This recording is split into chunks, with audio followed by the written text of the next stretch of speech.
In my research, it shows that the type of racial discrimination they came across in America actually exists in China. Yeah, the white superiority, whiteness of American identity exists also in China. Actually, in cases more prominently, more up in their face than in the United States. People can openly discriminate them by saying, well, we want a white face to be the English teacher. We don't want the Chinese face. I remember like the blatant racism I would come across on a regular basis. Like I remember like walking into like my apartment complex, and instead of going to my building, I go to my friend's building, which was like right next door, and when I'd walk in the guard, it'd be like, excuse me, like stop, like who are you, fill out this form, like name, phone number, you know, why you're here, who you're visiting, how long you're going to stay, I don't know. And I remember I'd be like, oh, I have to fill it, that's so you know, formal, and I would like stand and fill it out or whatever, and we'd go upstairs, and then I remember my other friends who were, you know, from Europe or the States, or who didn't look Chinese anyway, would be like, what, you have to fill out a form? Like, we just walked in, you know, the guard didn't say anything, and I'd be like, what? Like, this is ridiculous. And then I remember one time I went to like another friend's place, and I was just really casual. I was wearing like sweatpants and a sweatshirt. It was kind of cold, and I was wearing Uggs. And I walked in, and the guard wouldn't let me in because he thought I was like a cleaning lady, and I was like, you know, just like totally appalled. Whereas, you know, if my friend was next to me, this like blonde German girl, like it would have been no problem. You know, you open the door for them, it's like, welcome, you know. They get the message that they're not American enough. They're not authentic American. This perception of them as forever foreigner in America. But it happens in a different context. I grew up in a part of New York that was mostly not Asian, non-Asian, let alone Chinese. I just felt this kind of, it was almost a self-imposed desire to be even more American, to be even more of a New Yorker, to be even more kind of not Asian, non-Chinese. Told my parents, you know, that I basically wanted to abandon anything short of food, short of Chinese food, that I wanted to kind of not speak Chinese anymore. I didn't want to kind of be called by my Chinese name, and, you know, to just be kind of like fully Americanized. She was tough. And I mean, the reason for that is simple, you know, growing up, I think you look at your surroundings and you look at who's around you and who are your friends and who are your teachers, and if you don't see people who are like you, who are similar to you, you generally kind of adapt to them.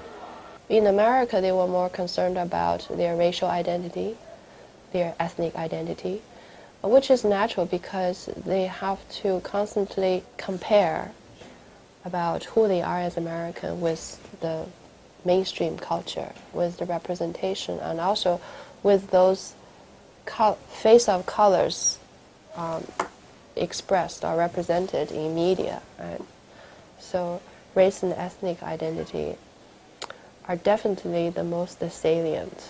So I really thought of myself as being very Chinese, you know, and really understanding. So I really thought that when I came out here, I would totally be like set, like no surprises, like, you know, I've had chicken feet, I've eaten, you know, cow intestines and like all these, you know, weird things that foreigners are like freaked out by, but I love that kind of stuff. So I figured for me, like, it would be smooth sailing, like no problems. Now that I'm here, I go home and I'm like, oh my God, my mom's totally different, my dad's totally different.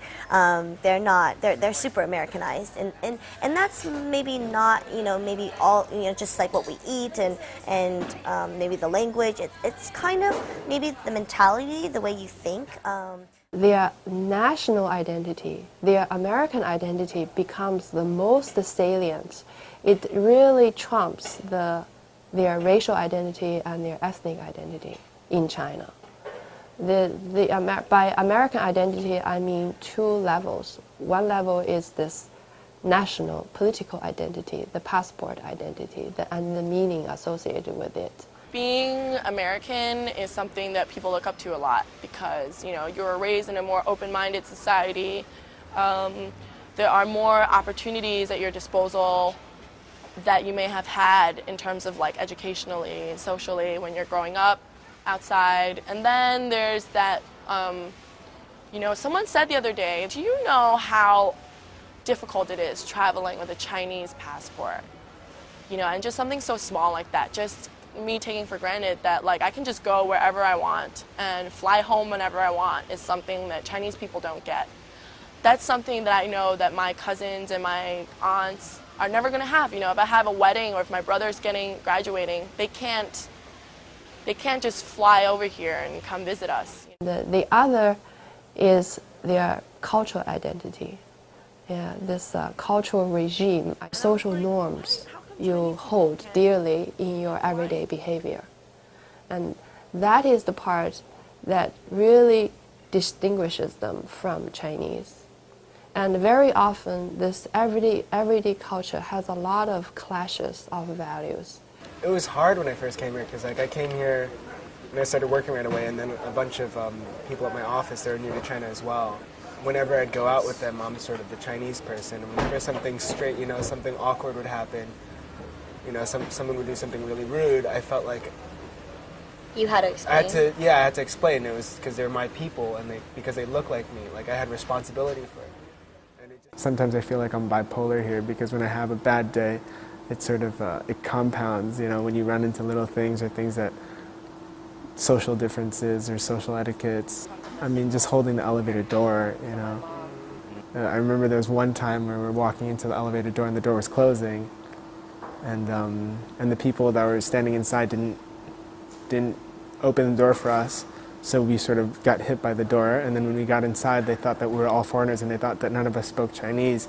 And I heard one of the ladies say, if you see the doors closing, why don't you walk faster? Which is, it's a minuscule thing, but it just shows the difference in the way people treat each other sometimes here.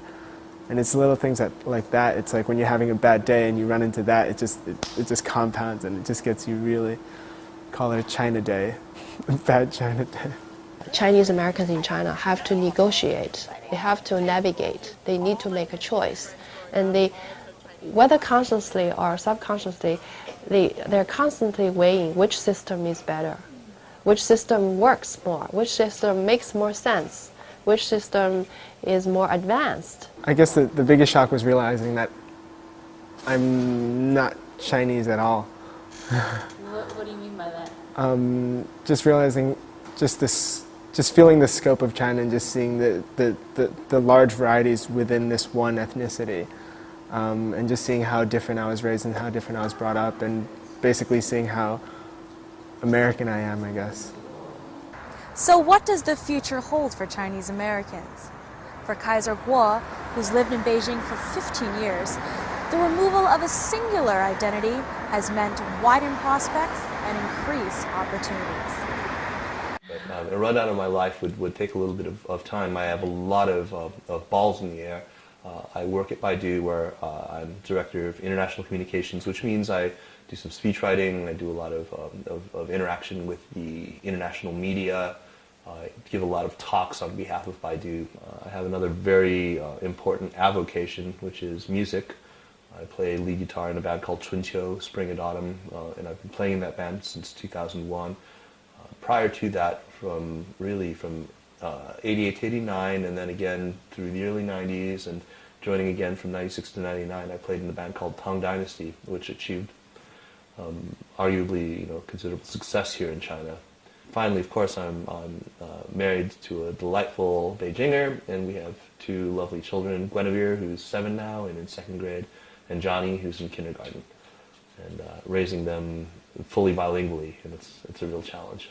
So I wasn't one of these roots seeker types. I wasn't looking for this sort of authentic Chinese experience or to better understand where I came from or anything like that. I was just, I had really more immediate personal, you might even say,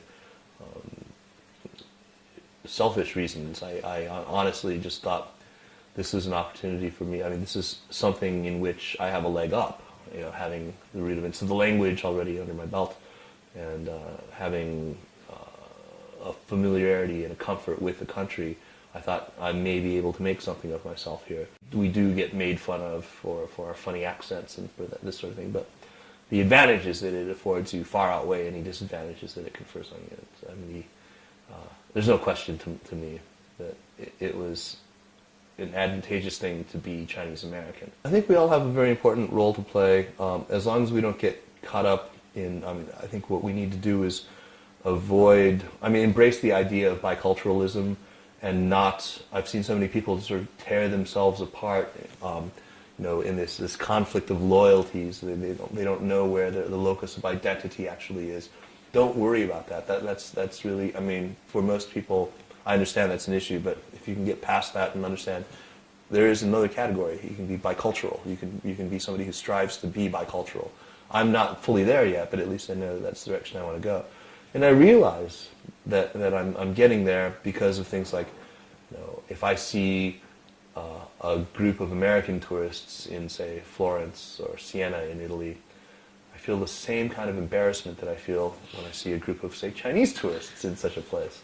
I feel like when I'm watching American sports teams play against Chinese sports teams, I'm rooting for both sides all the time. I don't have, there you go, that's biculturalism. And also, when I feel like equally attacked by both sides for the positions that I stake out. So it's not always a comfortable place to be, but I think it's at the end, it's in the final analysis, it's very advantageous to be there, whether it's in business or in politics, certainly in academia, in science. There's nothing where China and the United States are not two major actors, and so there's always a role to be played by people who can bridge those cultures. Never in the long history of Chinese Americans has it been so advantageous to be both Chinese and American. With the two countries' futures growing increasingly close, no doubt the role of Chinese Americans will continue to evolve. Thank you for watching.